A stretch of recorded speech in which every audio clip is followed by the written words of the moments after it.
To his followers, he is the flawless undead king. To his enemies, he is the sorcerer of nightmares. But to himself, he's still a man faking divinity in a role far larger than he could ever imagine.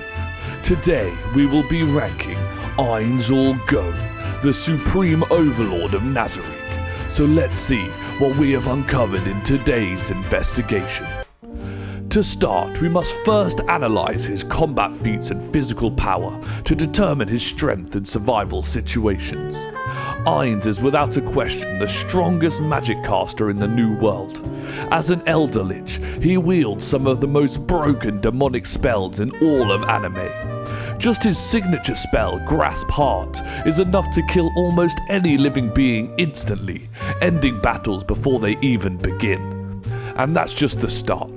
Ainz also wields time-stopping magic, as shown in his fight against Gazef Stronov.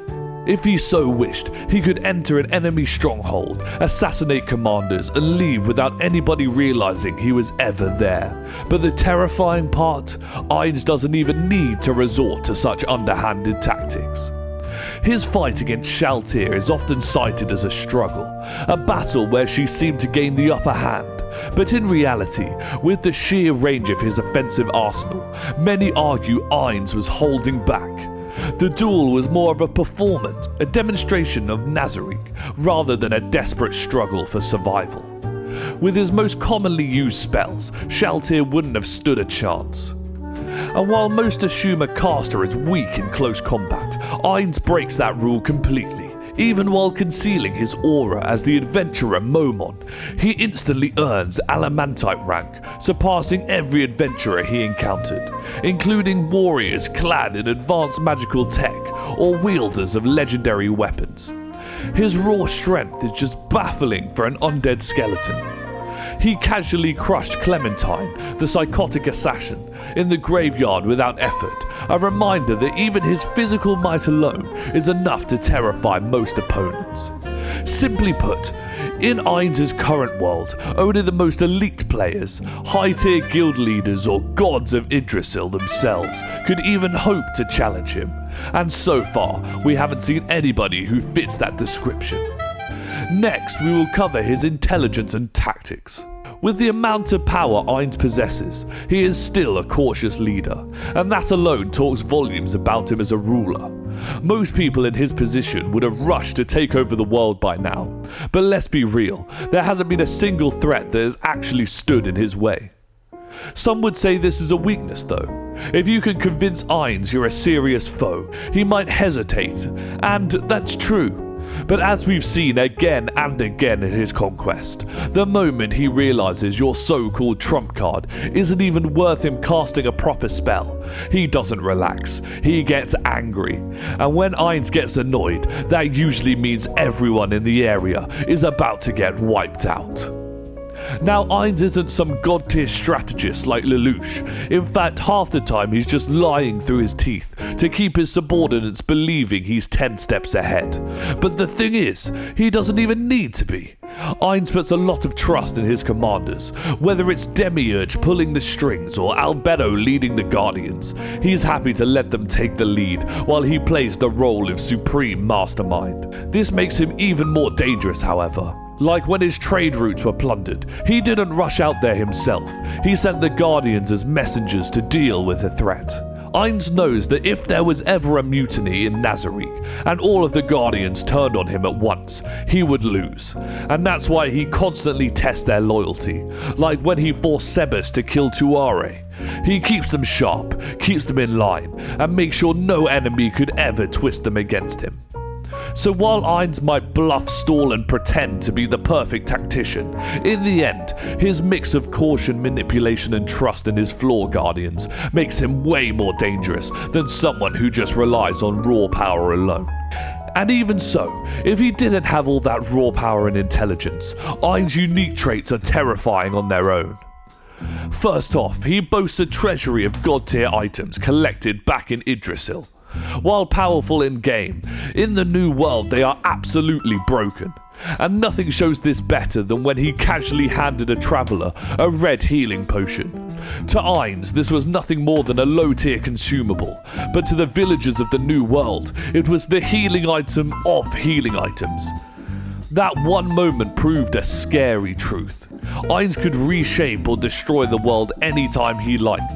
He also possesses one of the most powerful spells across any world, resurrection magic.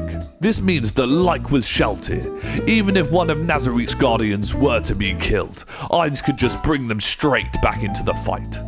Considering how much it would take to bring down a guardian in the first place, his enemies would never stand a chance of keeping them down.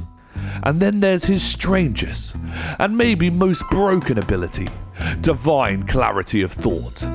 Even when flustered, Ainz has this passive trait that instantly regains his composure.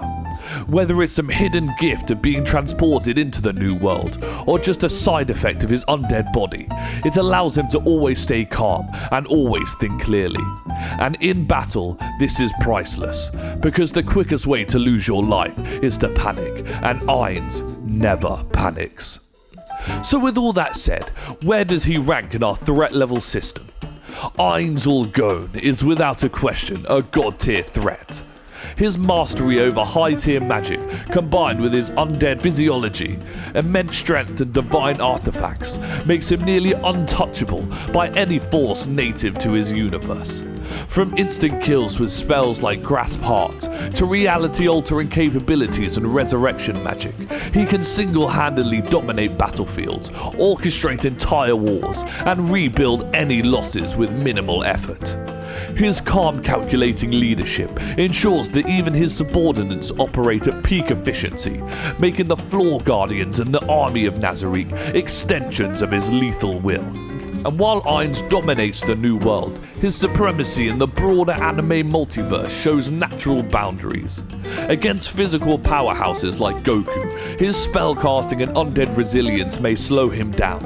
But Goku's raw speed, strength and energy projection operate on a scale far beyond the new world.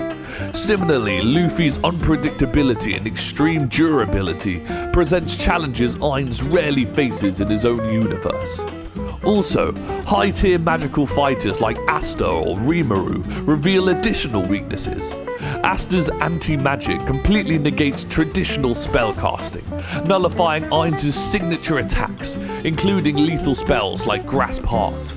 Against an opponent who can cancel magic outright, Ainz is forced into a reactive stance and must rely on clever planning rather than overwhelming offensive power. And Rimuru presents a different type of challenge. With his Predator skill and its evolved forms, Rimuru can absorb skills, magic and abilities in real time, potentially countering Ainz's spells and turning his power against him. These comparisons highlight that while Ainz is nearly untouchable within his native universe, his supremacy isn't absolute across the anime multiverse. Characters capable of negating magic, absorbing powers, or scaling beyond the limits of a single world can challenge his dominance. But with all that said, we must rank Ainz Ooal Gown as a god tier S-class. Not just a sorcerer, not just a conqueror, but a symbol of absolute chaos. The kind of being that reminds every other anime powerhouse, sometimes the scariest monster is the one still pretending to be human. But that concludes the Ainz Ooal Gown investigation.